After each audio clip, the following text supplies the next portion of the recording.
He was the one that kind of gave you that call that one time and said, "Hey, come over here and start coaching." And you talked about, you didn't even know if you wanted to be a coach at the time.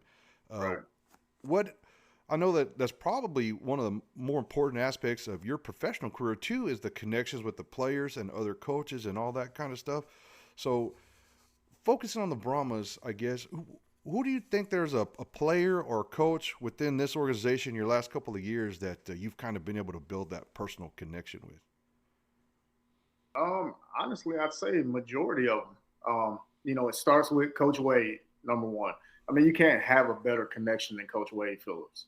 You can't. And talk about the most genuine, down to earth guy, individual that you would ever meet.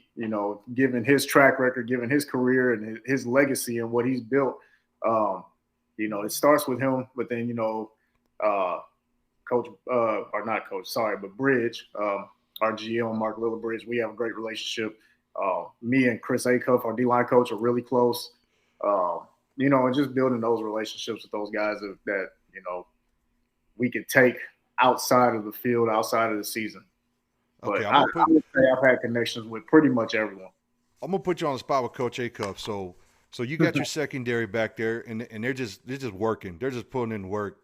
You can't cover some of these wideouts in the UFL all day long. So Right. so let's just say the D line, which we're not gonna call nobody out, Coach Acuff.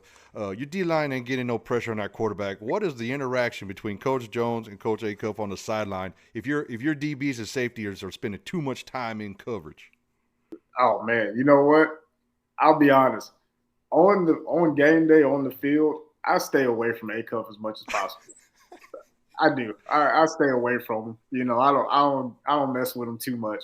No, but I talk to him all the time, and he knows we're only as good as our front four is at the end of the day. I think he's a great D line coach. I think he's done a really good job with those guys the last couple of years, and giving us opportunities to be really good. Uh, but yeah, I give him a lot of help, especially during the week. We're usually in the office during the season about 6:30, 6:45, and we're kind of usually one of those first couple in there. And his office is usually that first one that I pass by. I'm going to go in there and mess with him that early in the morning and get him Good. going. Good. I know he's already kind of going. I'm gonna get Yeah, him going a good. little bit more. Tell him he needs to get the D line going. So, how many times have you heard the phrase "hunt" or "go on the hunt" or "fast feet, violent hands"?